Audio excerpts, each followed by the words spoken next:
I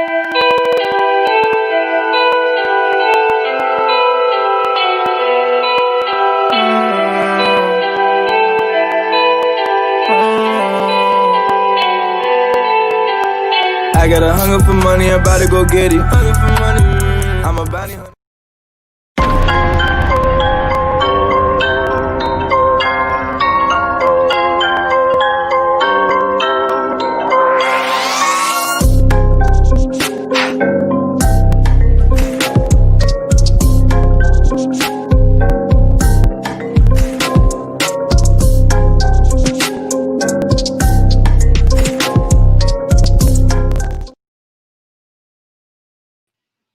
Hey, you guys, welcome to the Bedroom Talk Show. Today, we're talking about how.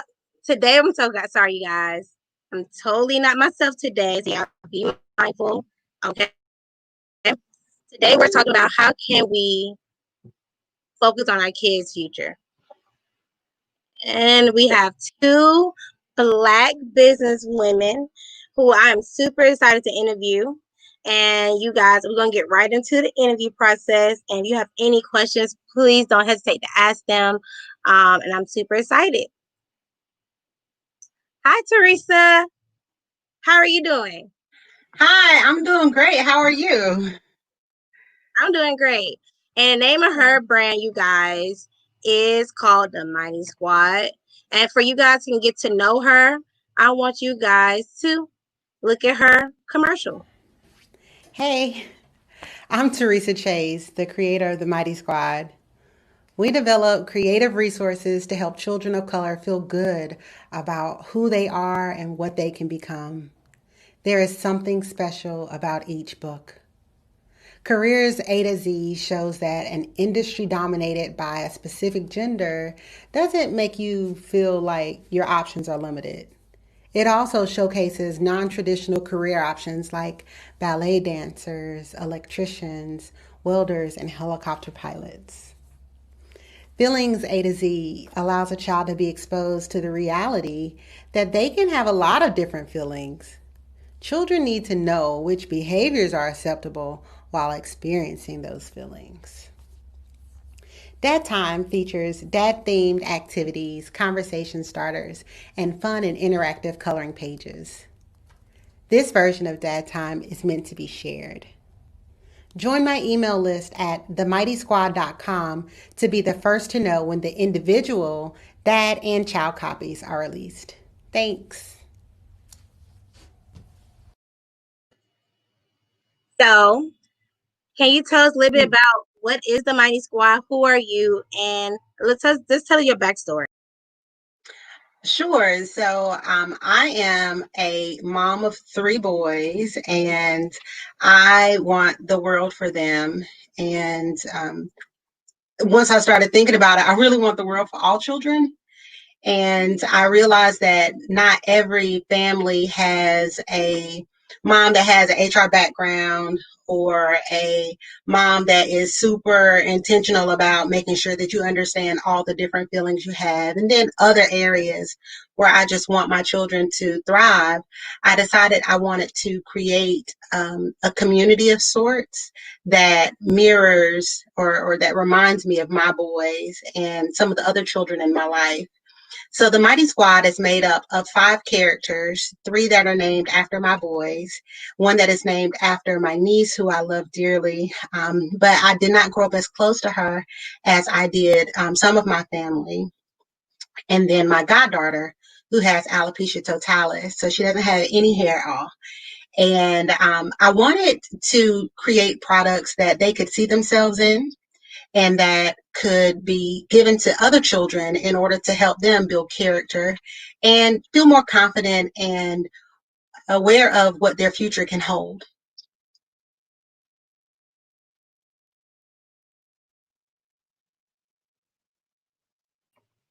You know what's really interesting? I heard you say you have a niece that have not autism. You have a niece that have alopecia. And it's crazy because I have alopecia as well. And I can only imagine how her confidence was growing up, her being teased, her being bullied, because I actually personally went through that. because it's on my side. I have hair everywhere else except my sides, and that was one of my things that was very hard for me as growing up. So I find that very amazing. I I love that you showcase that one of those things because I I just love that. Like I could cry. Um, because for me that personally touched me. And when we look at brands, we actually buy them because of personal reasons. So let me get right to your questions. Give me 1 second. Give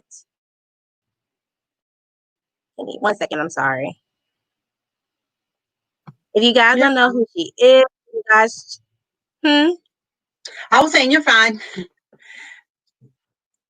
if you guys don't know who she is, you can check her out at www.themightysquad.com. Before I get to her questions, give me 1 second. Well, Your while you're first pulling question up, is. I was just Your going to first show. question is what? Oh, go right ahead. Show your book.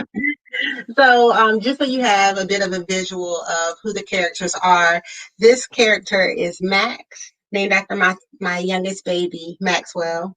This is my niece Gabby, or Gabby in the book. My son Kennedy, who's in the book as Ken. My son Liam, who's Liam in the book. And then this is Lizzie, who is named after my goddaughter.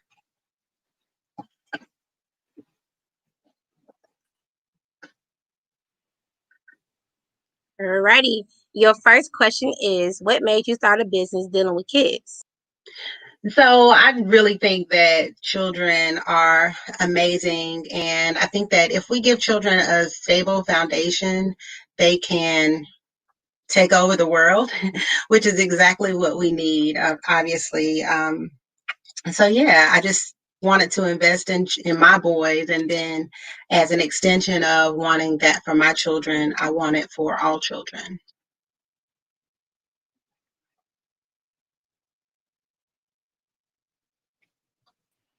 All right. So my next question is, who is the Mighty Squad? I know you just said their names, but I know you created your characters for different reasons, which I Mhm. did reading online.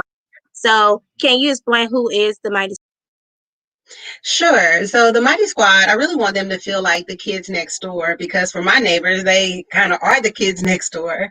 But I think that though the statistics are staggering for a lot of the things that I'll talk about, they're not really represented in media well, if at all.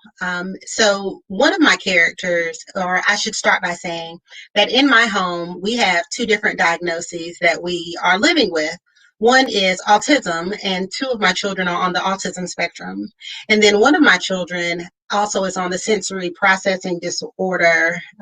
He is also impacted by that diagnosis. So I thought it was important that I represented a child with autism, who is my character Ken, and a child with sensory processing challenges, which is my character Liam. And then for the other two characters, because we already talked about Lizzie and her alopecia totalis, the other characters are misunderstood. They're misunderstood, like Gabby, who's beautiful and is really, really thinking a lot about her peers and the options and how great everybody is, always finding the silver lining. But some people look at her and think that she's stuck up. And one of the interesting things about Gabby as a character is that she can't dance. She has no rhythm at all. And in social situations, her not being able to jump in with the music and participate in the dance with their friends can also be a way for her peers to look at her and be like, what's wrong? Why aren't you doing this? Are you too good for this? But she's just shy and can't dance. So yeah, so that's pretty much and then Max, who is the baby of the series and the character cast, is Mr. Independent. He is the baby of the family, but he wants everybody to know that him being the littlest does not make him less capable or less of a person to be listened to. So he's just super independent and making sure that nobody treats him like the baby.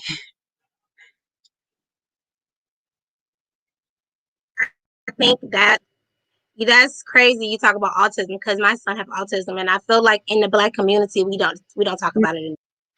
I feel like people are ashamed when they talk, and that's my next episode coming very soon, talking about why in the Black community we don't talk about our kids having special needs. What is wrong with that?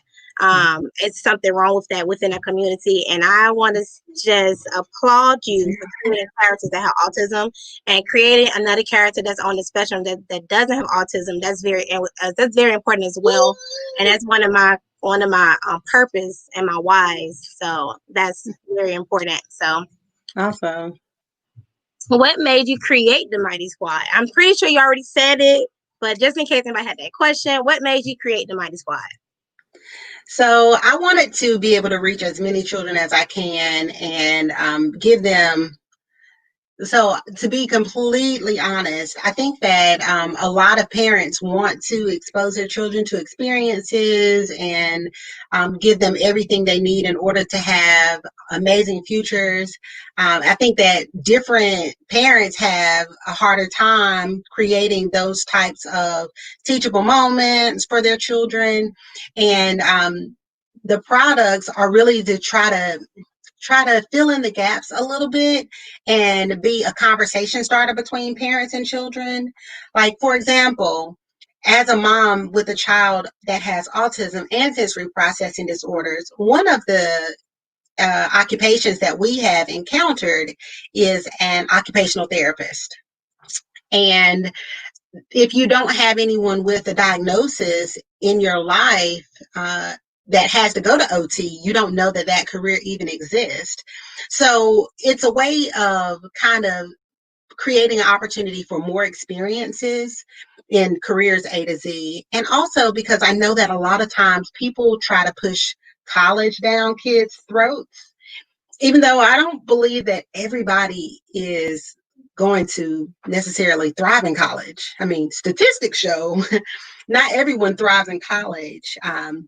And in careers A to Z, that's one of the things that was really important to me, that I had careers that didn't involve necessarily going to a four-year university. Some things that are hobbies that turn into careers, or trades that are plenty possible for maintaining a stable lifestyle, as well as some things that you will go to a four-year university for, or even postgraduate school for.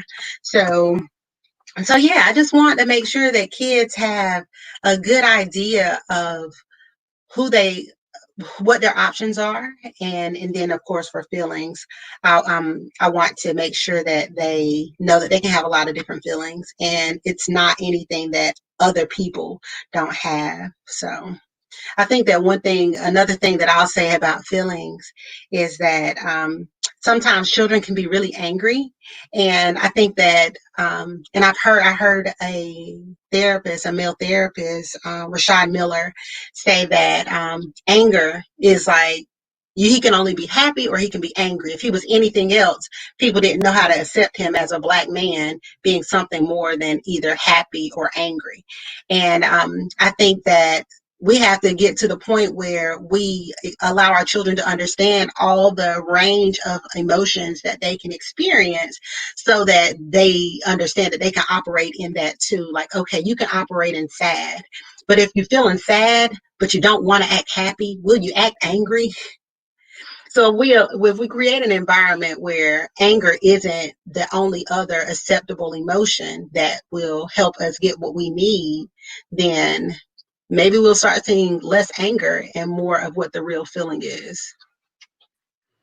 I think that was an amazing answer.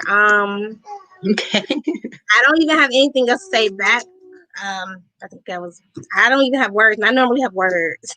My next question is, do you have coloring books for adults? Like, I love to color, so do you market to adults as well? So from the traditional sense of what adult coloring books are, not exactly. What I do have that I am marketing towards adults and children is this product called Dad Time. And with Dad Time, it's actually an opportunity for the child and the father to color at the same time. So you'll notice that we have one oriented in this direction and one oriented in that direction. So dad can be over here coloring and kid can be over here coloring. And then they can have a conversation and say, what is your favorite color and why? And it's basically an opportunity for there to be some guided conversation. So I call that a conversation starter page, as well as having other conversation starters like you are my hero because, which is another way for us to kind of foster that conversation, that meaningful conversation that builds memories between a dad and child.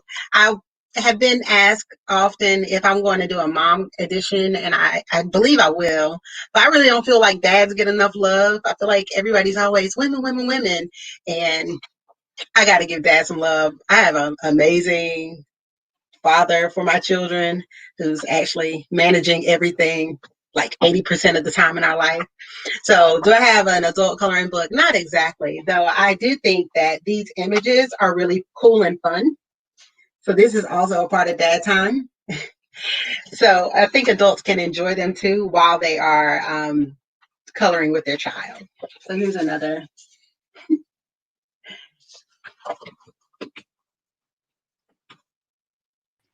I want to say I love that time. I think that is very important, that we include the dads in the times to spend time with your kid. And not even that, just spending time with your kid and creating memories is something that is beautiful within itself. And I do hope you come up with a mom edition. But I understand the reason on why you did the dad edition, because dads don't get enough love. People always assume that dad are deadbeats, dads are not there, and that's really not true. It's just what they want to showcase in the media. They want to showcase in the media that the black man is not being a good father, but that really isn't true. And I can say that because my son's dad is a good dad to him. So I just don't think that men are showcased enough. So I really appreciate your product. How can my audience find your services or find your products? I know you're on Amazon. They are on Amazon. So if you go to my website, you'll be able to connect to me and my products, all of them. So go to themightysquad.com, as Crystal J has fantastically put on the screen. and there's a shop page where you can link to the books on Amazon. Now, I did want to add that I realized that not all dads are in the home with their child, but that doesn't mean they can't have dad time with distance between them. So there is also a version of the book that you can send a copy to dad, and the child can have a copy at home. And while they're on FaceTime, they can be doing an activity. So it's all the same content as in Dad Time for 2 and Dad Time for 1. It's just a thinner book because it doesn't have the images twice. And they can enjoy the same, have the same fun with the distance between them.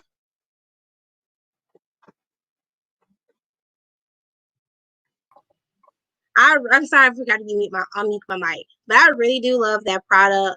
I'll probably try to purchase that for my son's father. But I hope you come up with a mom version. That's what I hope you come out with. Okay, and that was Teresa, and she'll be right back. You guys, you have any questions for her? If you have any questions, you can comment below. Our next thing that we're going to do is our feature artist. By now, you guys should be used to the feature artist.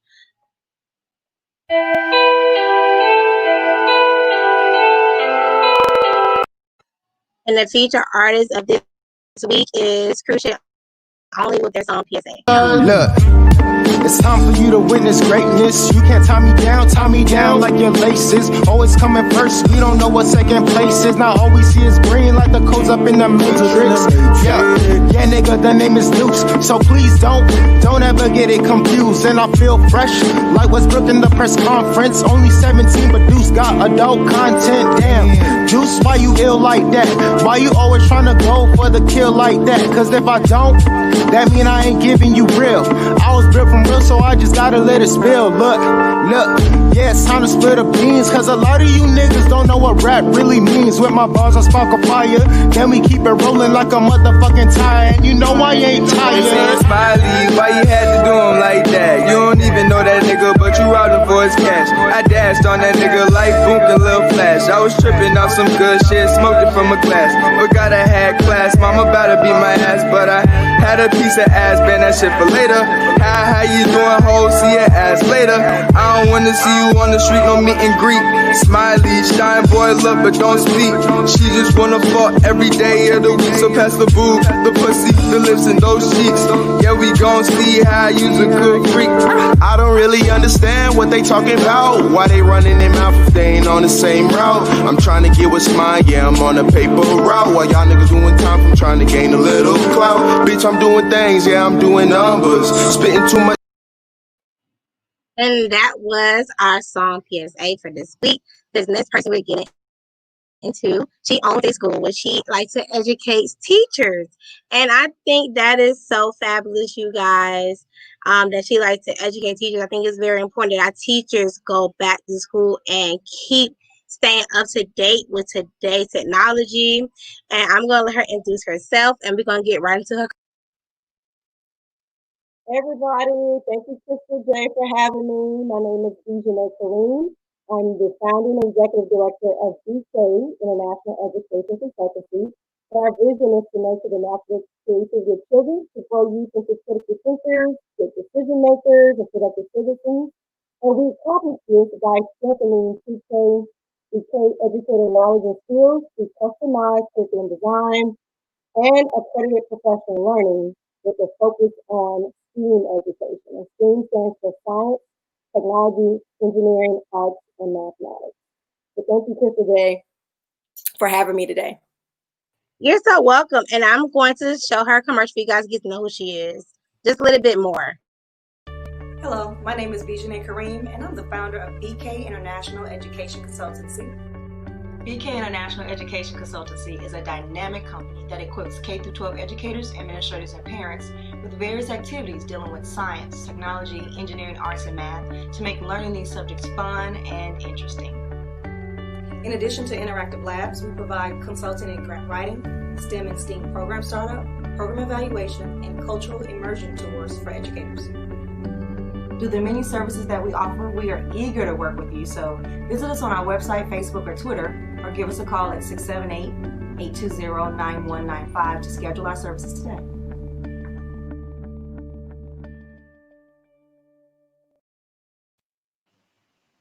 All righty. I know you already introduced yourself, but what made you start a school to what is your story? What made you start a school to teach teachers? Right. So we have an education consulting firm. So pretty much, as you said, like a school for teachers, we teach teachers. And it was inspired really from my experience as a classroom teacher myself. And so what I learned is when I taught for 10 years in a public school system, that traditional teacher programs did not have a lot of emphasis on STEM. Science, technology, engineering, mathematics, for teachers to learn how to effectively and comfortably integrate that into their classrooms. And so I felt like I could be of greater impact if I could impact those who impact children. So one of those happens to be teachers. So that was part of the reason why we launched BK International Education Consultancy, just based off the each one teach one model.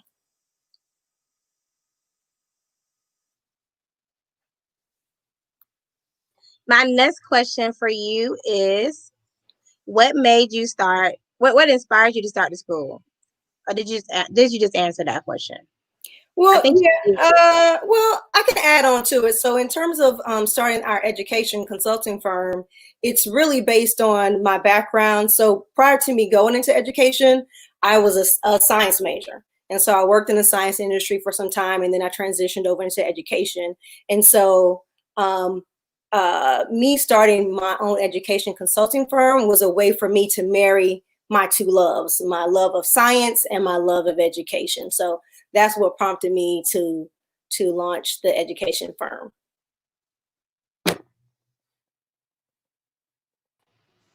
I used to love science in school, so I'm happy to see that you did continue your passion.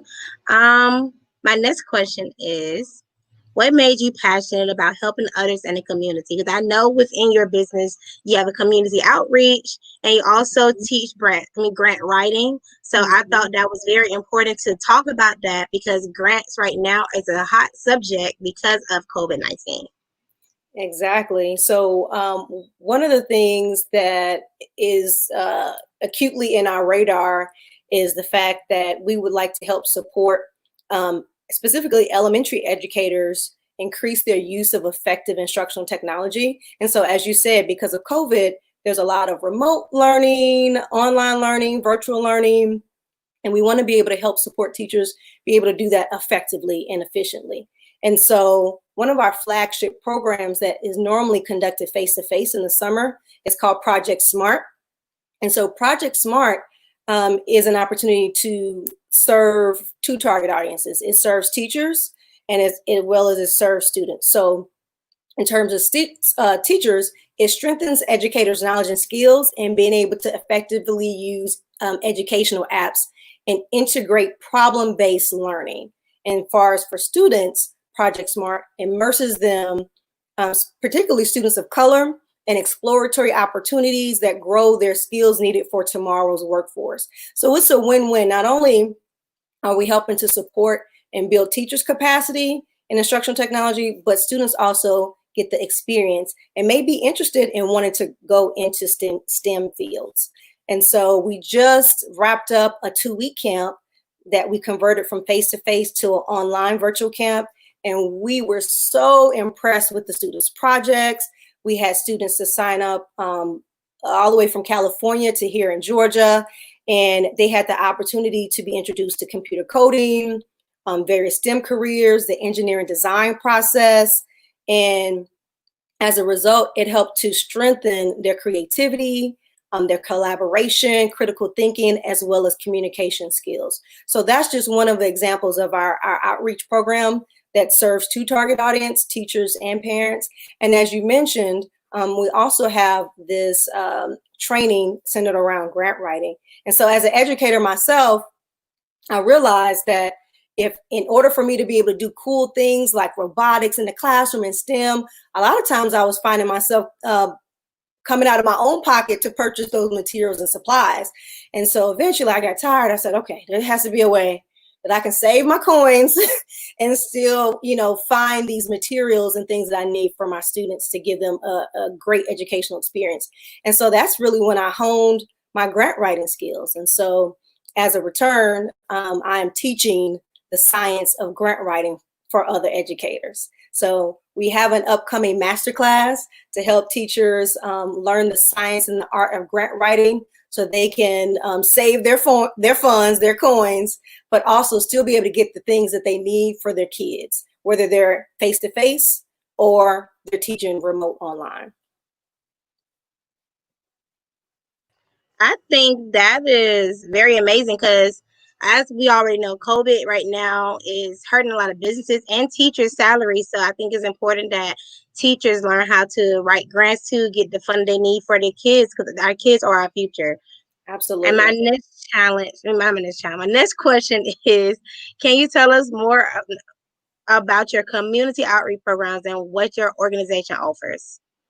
Sure. So our main areas and buckets of work is providing customized curriculum design, professional learning, as well as we do project management and coordination.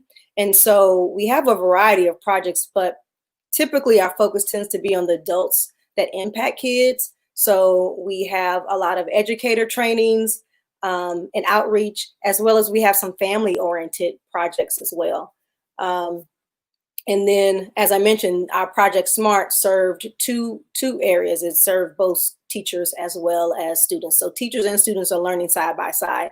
And what was so great about our Project SMART that just wrapped up, it also got parents and families involved as well in educational apps and technologies that they weren't aware of that are free. And so they're like, oh, this is great. I didn't know about this. So those are things that they continue to immerse their children in well after the program. So it was definitely a win-win all the way around. My next question is, can anyone get counseling on your grant writing program? So the great thing about grants is that once you understand like the science and the art of grant writing, you can use it for a variety of different industries. So as an educator, our focus right now is training educators on how to do so. And so we make connections between lesson plan design and grant writing.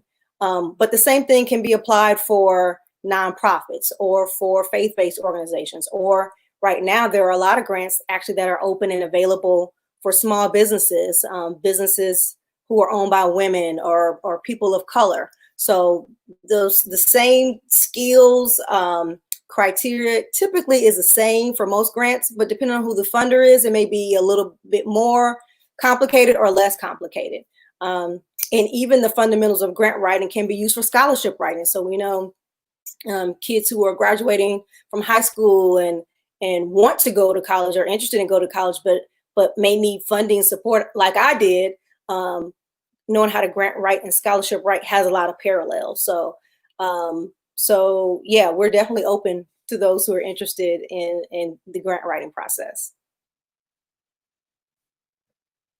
I would never put two and two together and thought scholarship writing and the grant writing are pretty much the same thing. That makes a lot of sense. So I just learned something. And my last question, I'm sorry. No. I was just saying, yeah, there's a lot of parallels between those two. Mm-hmm. I would never have guessed that. Like, that's interesting. And my last question for you before I bring Teresa back is, what are some mistakes you made starting out? Oh, wow. So just like an engineering design challenge, you have these constraints, you have this problem that you're trying to solve, and you test something out and you don't get it right, but you go back and you learn the lesson, figure out what you can adjust and and revise it and try it again. And the same thing happens when you start your own business. I think one thing for me in starting my own business was adjusting my prices for clients. And so what I learned is that, my price is my price, and I had to be clear on who my target audience was, and target those particular individuals. So my services may not be for everybody, but it would be for a particular clientele. So that was one of the, I would say, not necessarily mistakes, but lessons learned. And so I had to be more firm and more confident in what my knowledge is and what I was bringing to the table, and stand firm in my pricing. You know what's crazy that you said that I'm in the process of rebranding my brand. This episode was not about me; it was about you two fabulous ladies. But knowing your target market and knowing what you want people to spend, and you keep changing your price to please everybody else, would drive you crazy. And you just said a mouthful. Like, you have to know your target market, and not even that, you have to stand firm, and you have to have confidence. And that's what I've been struggling with, and within my business is my confidence. So, you just preached to the choir. I ain't have a GIF. I couldn't get there quick enough. I couldn't get to the gym quick enough. I was like, hallelujah. That's okay. That's okay. It's all about us being the boss lady, right? Boss lady. Right. I was like, preaching. But Miss Teresa, I saw you shaking your head in the back of the house. So did you want to add to that question? What are some mistakes you had starting out? I think I made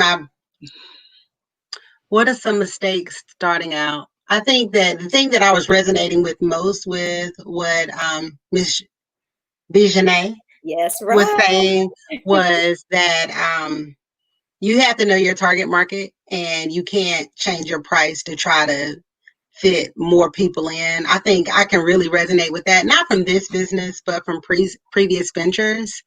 I think sometimes we can be so excited about getting a sale that we give it away. And that could be a word in a whole bunch of different scenarios. It's like, do you want a relationship so bad that you're just going to give away all your little valuables? Like, right. Do you really want it that bad? Like, is it? Right. Clutch my pearls. Yeah. But yeah, I just so I think that was just a really amazing nugget that you dropped, and I just couldn't hold it back. But what are some things that I have grown through and learned from? I am multi-passionate, and so I dropped my first book in December, and I dropped my next book in February, and then I did a Spanish version of another book, and then in May I did Dad Time, and it's just like I haven't really sold as many books as I want to sell, but I just have so many ideas of what I want to create. And and I want to, I'll tell you the challenge I'm having is I want to be able to take a moment, market it well, grow the brand well, get some feedback on how it can be an even better product, and use those lessons in order to build the next thing even better. So, so I think that's where I'm at right now. And if you hear my babies, they love me, and they might come in here without any notice. But yeah, so that's what I'll say. And I would have to dovetail off of what you just said, Teresa, because I think that's one of my current struggles too. It's like you have these great ideas and you know there's a need out there that's going to solve it, but they say, you know, if you build it, it will come. They will come. Well, not all the time. I'm still trying to figure out how to tap into that marketing niche and space. I know for us, we have great word of mouth advertisement, but a lot of our work, you know, doing trainings initially was face to face. So how can we market it and find those right formulas to reach our target audience, you know, in this COVID virtual like online space? So yeah, we're right there with you too. We're trying to figure it out too, Teresa. If you I agree. figure out something, let me know.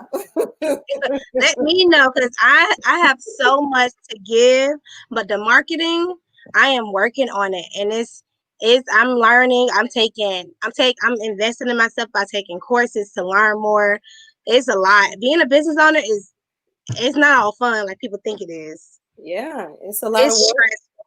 It's a lot of work. Invest in yourself, yeah. But you're doing a great job, Crystal. I mean, you've taught me so much already just in the past hour. So I appreciate it. Oh, thank you so much. I really appreciate it. Each one. And that's another area I feel like we have to do better at, just being able to accept the applause sometimes. You know, it's like we're saying, Crystal, this is amazing what you put together, and you are helping us in our marketing by having this show. So I think that's another opportunity that we need to do. I really appreciate it. We need to be able to accept the applause. Like I saw Bijanet saying, you know, okay, did your book, and I'm like, well, you know, it's a book, it's cool. Like I think it's cool, but it's like, yeah, no, thank you. I appreciate that you recognize that I put a lot of effort into creating something that can continue to help children learn more about specific things. So it's like you got to get, where does that come from? Excited. Where does it come from that we're uncomfortable being celebrated? Like we can only be celebrated on my birthday? Like where does it come from? That's a good question. You know what's so crazy? I really wanted to create this platform for black business owners and black women and indie artists who, because I feel like it's so many dope black women and black business owners that don't get enough credit. It's so many black artists that are underground who are not mainstream that don't get enough credit, and they're really dope, but people not taking time to listen because they're not mainstream, or we're not being sponsored by somebody who has billions of followers or millions of followers, whatever. And that's the reason why I kind of rebranded the way I did, because I feel like black women and black people need to be celebrated, and our businesses are important. And I don't think people realize that. If we only shop black-owned businesses, do you not know how successful every black business would be? That's just how I feel. But that's literally how I feel. Like I think it's very important that we as black people show our people more love. And Teresa, that's just how I feel. I agree with you, Crystal. And Teresa, I think to answer your question just about celebrating, I think women, we typically tend to pour into others, and we're so used to pouring into others. So we don't stop, like you said, to take a moment and say, oh yeah, yeah, I am going to pat myself on the back for that. How many people do you know have written a book before? Yeah, regardless if it has sold, a billion, a gajillion, or whatever, you still did that. You still did that. You started that idea, you followed it all the way through, until creation. Like that is a big deal. Same thing for you, Crystal. Like you started this show. I'm sure there was a lot of things that you had to learn along the way to get your bedroom talk show together. But like it's rocking and rolling now. Like you have it seamless. So I mean, inviting guests on and have feature artists and everything. So kudos. And then the other thing, just being in a society. Thank you so much. No, honestly. And then the other thing is just, being in society, women of color and just people of color in general, we always have our bar is always up here compared to everybody else. So unless we're all the way up there, then we don't think maybe we've accomplished anything, which is completely not the case. Completely not the case. So great job, ladies. Great job. Really appreciate it. Thank you. You just knew what I was going through. I really appreciate it. Like you just don't know. I really, because today, funny thing. I wanted to cancel today's episode because I was going through something personal, but I said no. I have obligations. I need to fulfill my obligations. I need to do what I'm supposed to do. I need to stay consistent, and whatever I'm going through, I need to go through later. And I was like, it's only going to be an hour, some change of my time. I'm going to go live and we're going to knock it out. That's why in the beginning, I was kind of rocky. Then I just let it go. And I really appreciate the great words because you just don't know. Like, you just don't know. So it means a lot. I'm not a big crier on stream, so you have to forgive me. no screams on the stream.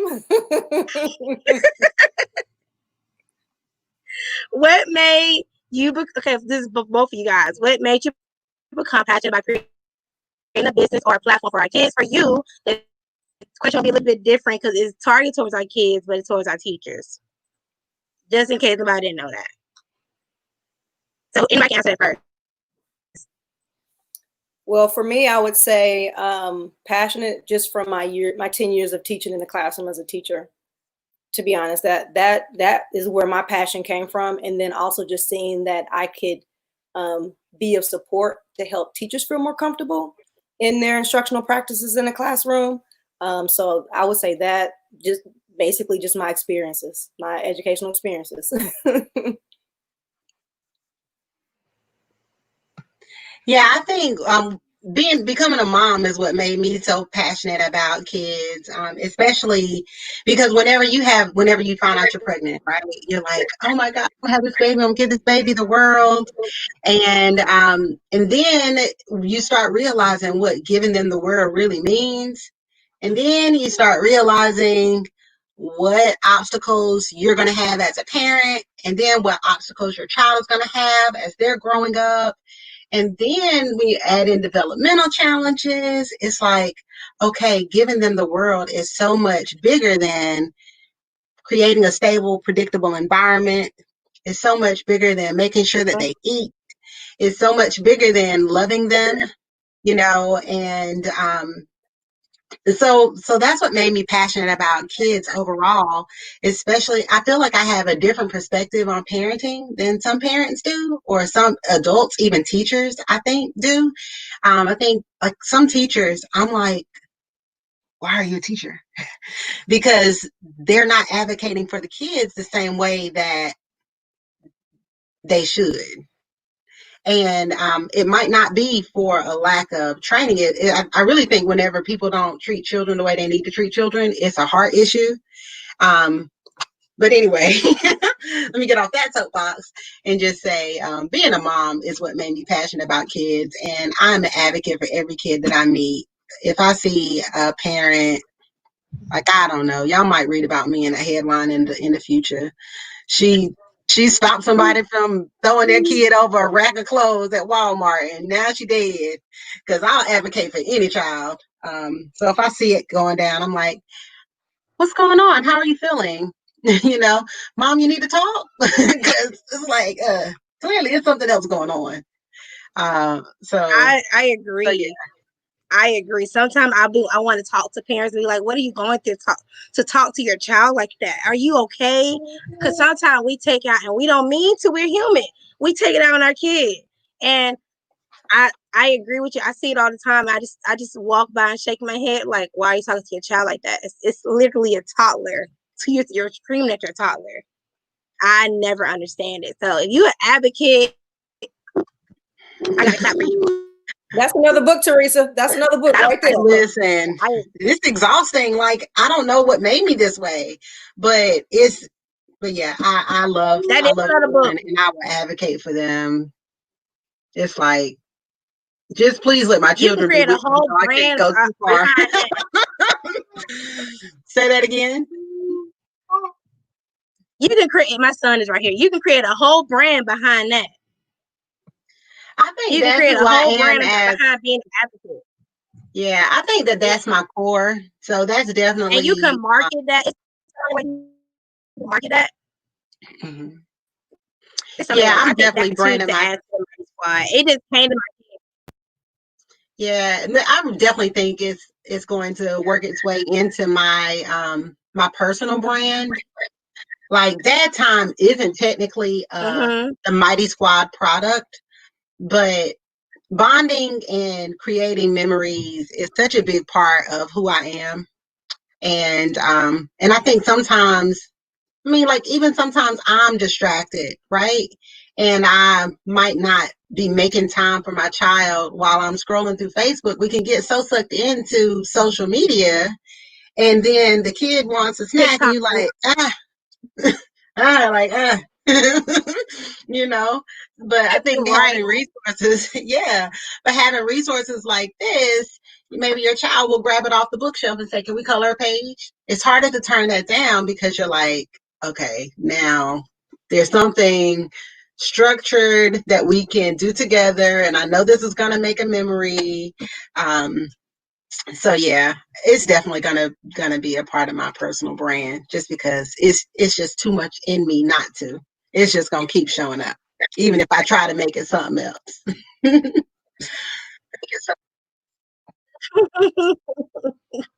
My next question is, I'm not sure it's Miss Bridgen. I'm saying it right. I'm not trying to miss her name up, you guys. Hey, Miss Bijane. I'm not sure if Miss Bijane have kids, but what advice can you give parents who are looking to start a business dealing with children? Or to incorporate I do not have children, but I have tons of nieces, nephews, godchildren, children that I've taught for 10 years that I still keep in contact with. So advice for parents who want to start a business dealing with children. One, I would say, and just in any business in general, is be clear on what problem that you're solving. So what are you addressing in the market? So what are you addressing? What is your mission and your focus? I like how Teresa said, hey, the Mighty Squad is not focused on this, but however, I could set up something else that focus on, child advocacy or, something to that effect. So being clear what problem you're solving, what's your mission? We talked about it before. What's your target audience? So not everybody with kids is your target audience, but being very clear and specific on who your target audience who your target audience is. And then also I would say find a mentor, somebody who's maybe already doing it, who can help reduce your learning curve in that space so you can avoid some of the pitfalls and see your way to success quicker. So those would be some of the things I would say that parents should consider if they want to start a business dealing with kids. And I want to add to that, I don't have a business dealing with kids, but I know I do sell the autism awareness product sometimes. But if you want a mentor, you can go to sba.gov and you can find you a free mentor in your area. So I did talk about that last week and a week before, but just in case you didn't watch that episode, it's sba.gov and you can find your free mentor. You can get a template on how to do a business plan, Go on that website. It's a really, really good website for Black business owners. Business owners. And they also have a lot of, they have loans right now. So, FYI. And another one is score.org. Score.org. Oh. You can also find mentors. Free I keep mentors. forgetting about Score. Yeah, Score is good too. You said score.org? Mm-hmm. Okay. I'm typing that in the comments below. All right. You can answer it. Teresa, you got to answer the question. I don't think you answered that one, right? I would just say, oh my goodness, hi. I would just say, make it something that you love so that it's not hard for you to stay committed to it. I think that whenever you do something that you love, the ideas won't stop flowing. I know, so some background on me. My sister passed away when her children were like 4 and 2. Interesting, because I have a 4-year-old and a 2-year-old now, but and I have a 14-year-old. But there's so many things that she didn't get to teach her children, and it's important to me that I leave behind things that will help my children learn some lessons in my voice. So on my author Instagram page, Mama Bear _cubed, I have a lot of videos where I talk about my children, and where I talk about things that I want my children to know, as well as creating these products that I want my children to know about. And so whenever I think about what will the next project be, it's like, what's another thing that I want my children to know if I'm not here to teach them? So from wanting to sew into my children, I'll never run out of things. I'll do finance, I'll do relationships, I'll do advocating for yourself. I'll do, like, when you love it and it's meaningful to you, you won't run out. You won't run out of ideas to keep it going. And it'll be authentic when you're talking about it. Like, nobody can think that I'm pretending, right? Like they're my babies. And if you have children, or if you have children that you love, you can relate. And I think that when you're doing something you love, it's easy for people to relate to you, because people have those same passions as you do. You just have to find the people that has the same passion as you do, that doesn't have the same solution you do. So,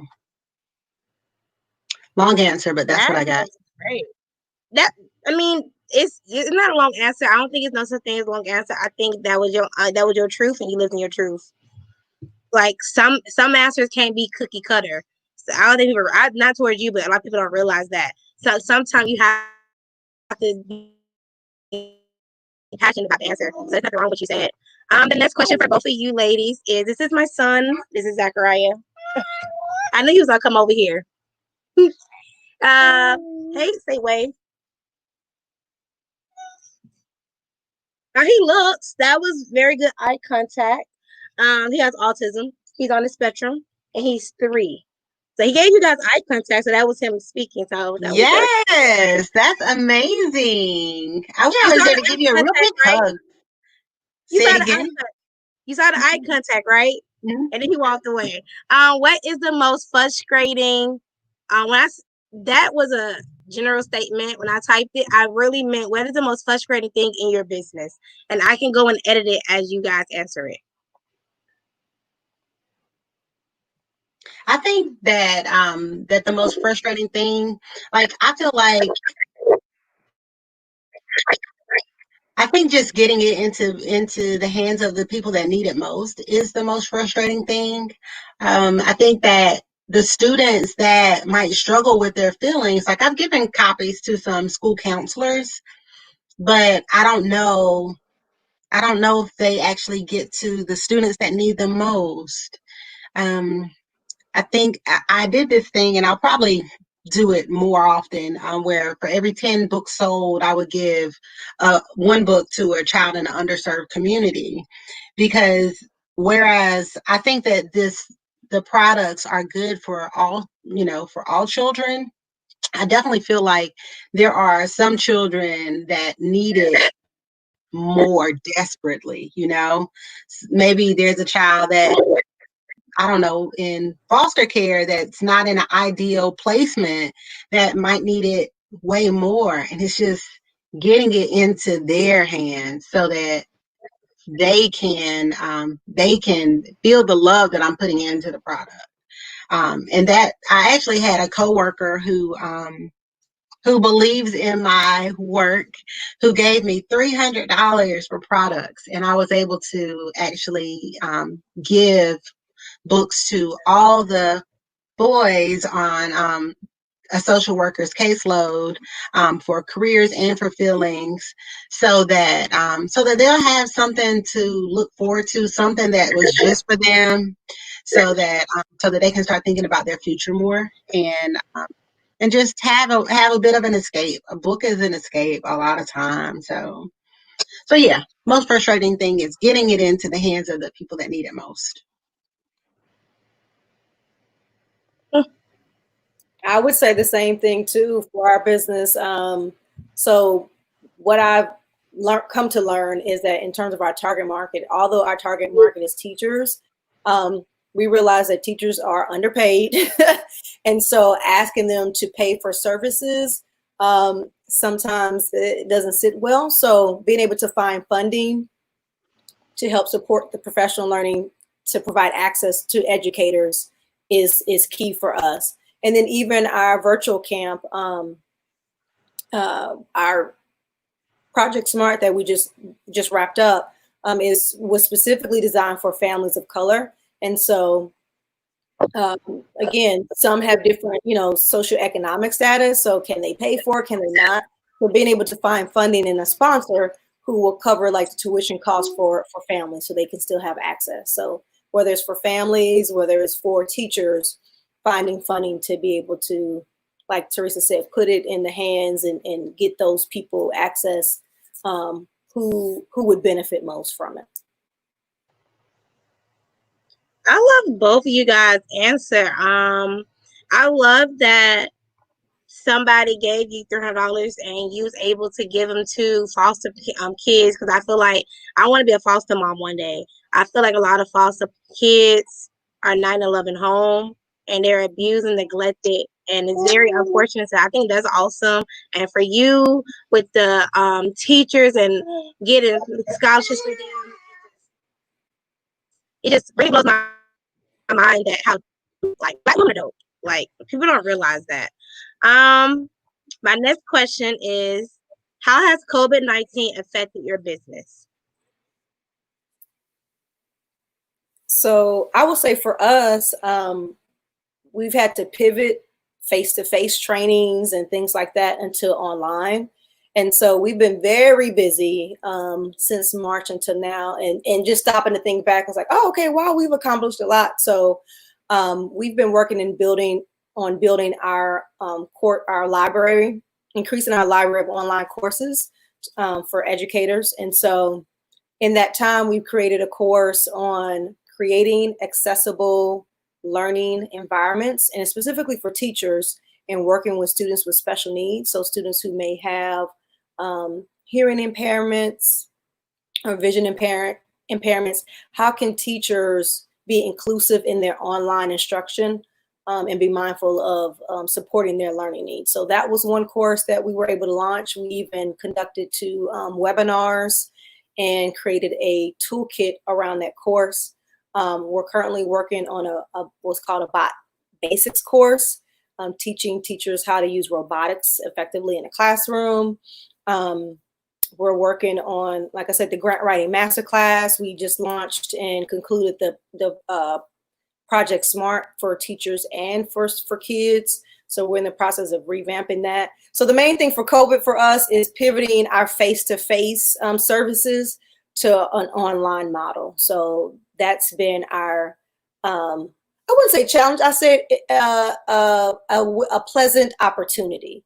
And so, like you, Teresa, we plan to turn our grant writing for teachers masterclass into a book. So hopefully we'll have that out by the end of this year. So I'm make sure I keep in contact with you and pick your brain on how you get those books out so quick.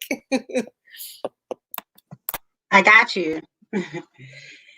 Yeah. So during COVID-19, I don't think that my business was severely impacted by COVID. A lot of I allow Amazon to do a lot of what is distributing my book.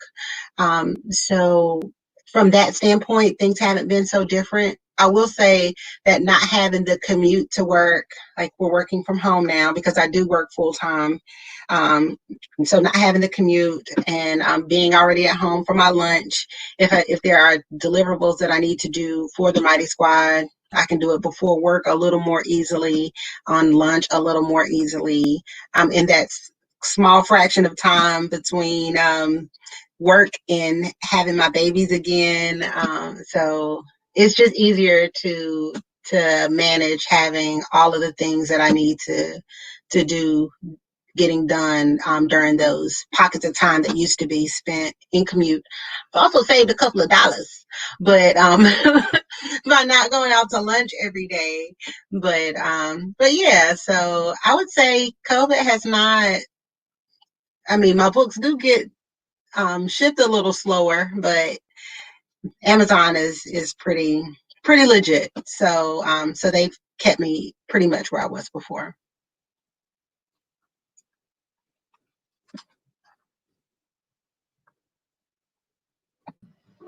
All right. I have to remember to unmute my mic. I do this every week. It's so funny. My next question, I only have 2 more questions for you guys, and then that's it. My next question is, what's your top 5 must-have to start a business?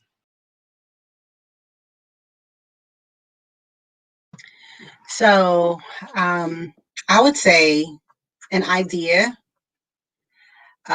a partner or some vendors to work with. So my illustrator was amazing.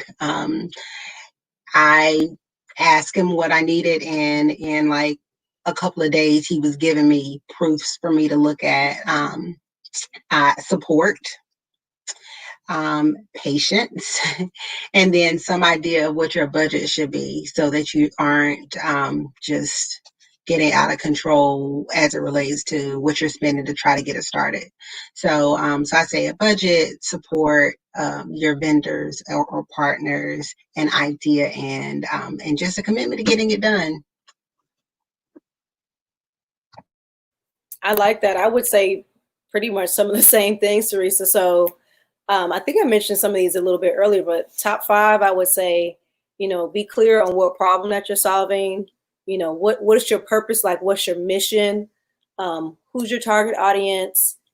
Find a mentor. And there are tons of great resources, free resources out there for startups to kind of get you helping start it. And then, as Teresa mentioned, she said a budget. I would say, yes, startup funds. Make sure you have startup funds, whether it may be personal investment. Some people choose to go the loan route. It could be, crowdfunding. You can do an online campaign to help you with some startup funds to get you off the ground and running. So I would say those are the top 5. Those are good top 5s. I really love your top 5s the most because when I first started my business, I didn't know what I was solving, and that was my problem. And because I didn't know the problem to what I was solving, my business to me failed. Even though I made some money back, to me, I feel like I could do better. So now in my rebranding, I said, I know my mission. I know what I'm solving. So those were great answers. Those were some really great answers. To me, that was amazing answers. The next question is, and my last question, is how do you guys set yourself up apart from your competition? I know I'm not reading it, but I want to know how you guys set yourself apart from your competition. Like you're in the same field with so many people, but what makes you different?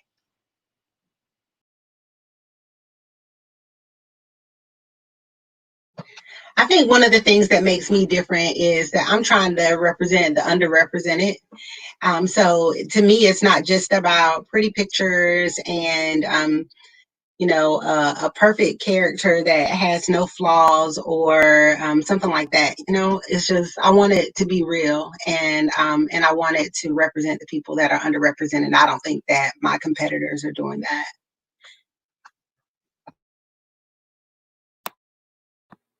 And I would say for me, a couple things. So one would be the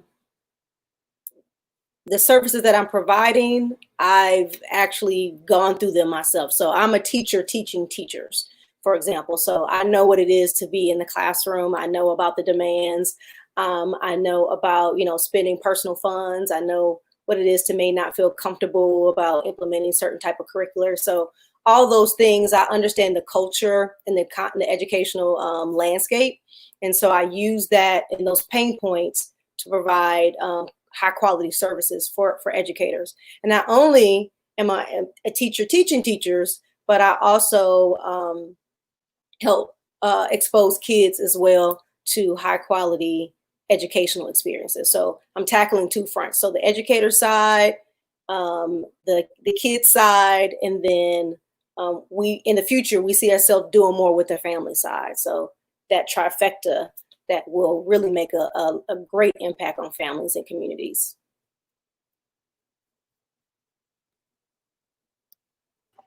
I think that is a great response and a great answer to what set you apart from other people in your field, in your industry. My last question is really not a question. They should know how to reach you guys by now because I've been putting it all over the screen.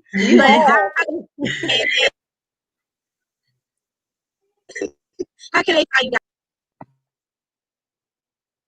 All right, so you all can find BK International Education Consultancy on our website at www.bkconsultancy.org.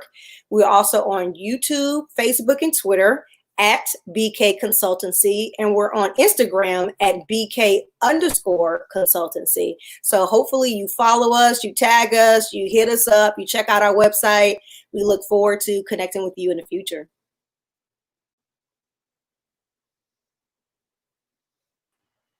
I want to thank you for having you, and I'll be right back. And how can we find you on how can they connect with you? The Mighty Squad, it was such an impactful. I love the difference of the characters. So how can they find? Sure. So my website is themightysquad.com, and you can find us on Instagram at the.mighty.squad, and then we're on Facebook as well as the Mighty Squad. So feel free to check us out and inbox me if you have any questions, and I am really looking forward to connecting and seeing how I can better serve you and your family.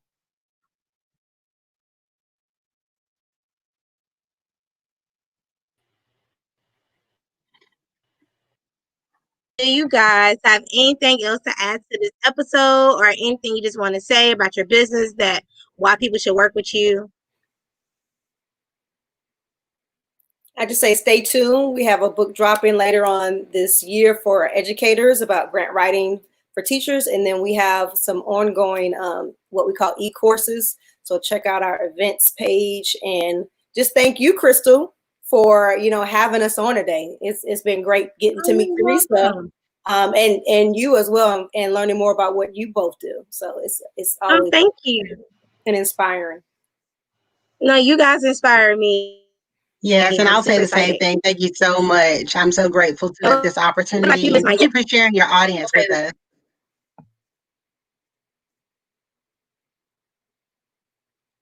Oh, you're welcome. And how can they reach you? And what do you have coming up next? That was my question I forgot to ask you. That was for both of you guys. What do you have coming up next with my? So in the future, I really would love to see each of our characters. I feel like multi-passionate, right? So I feel like I want to have a whole suite of products under the Careers A to Z theme. I really want to create some more products that allow children to experience the different careers that are represented in Careers A to Z, whether it's visually, like the coloring book and storybooks that go along with it, or having an audio version so that if they're more into listening to something than reading a book, that they'll be able to use it. And then to even have some people in those specific careers, like A is accountant, B is ballet dancer, for an accountant to give like a to do, like, okay, so add up all of your allowance for the year and think about a big purchase that you want, and allow there to be some to-dos just in case you're more of a doer. So something that will help learners no matter what their learning style is. And that's really what I'd like to do. And then the same thing for feelings, like finding a way to make it where it's for the auditory and kinesthetic learners as well. And then each of the characters, I feel like they can have their own lines as well. One of the things I've really been thinking about lately is creating a sensory line for Liam, because he's sensory seeking. So he will chew on a lot of different things that you don't really want him to chew on. He'll chew on it. And then he likes touching on things. So some sensory apparel. One of the things I want to do, and I might do this pretty quickly, is have all of the feelings on a shirt that will allow a child that's nonverbal, like some autism, some children that are on the autism spectrum struggle with being able to verbalize their That thoughts is and true. feelings so they can That is point to the true. feeling that they're having. So I've been thinking about that more, and I have enough resources to actually make that happen. Don't say that I do. So Don't say that it. might be Don't the say next it no thing. more. I have never heard that. So, Just gonna get I it, drop the link. yep, And Crystal, we have because to pair up with your fashion design experience and y'all partner up or something like that. I'm always down for a collab. right, But because my son is yeah, not. but yes, That's why I had to stop so you, that's because I have definitely never one. heard of that. I just had. Have you seen That's a the great idea. Thank you. I feel like I've heard about it before, but not with Black No, children, and not with all the different emotions that will be on brand with my book. So I think it's just about finding new ways to reach more children where they are.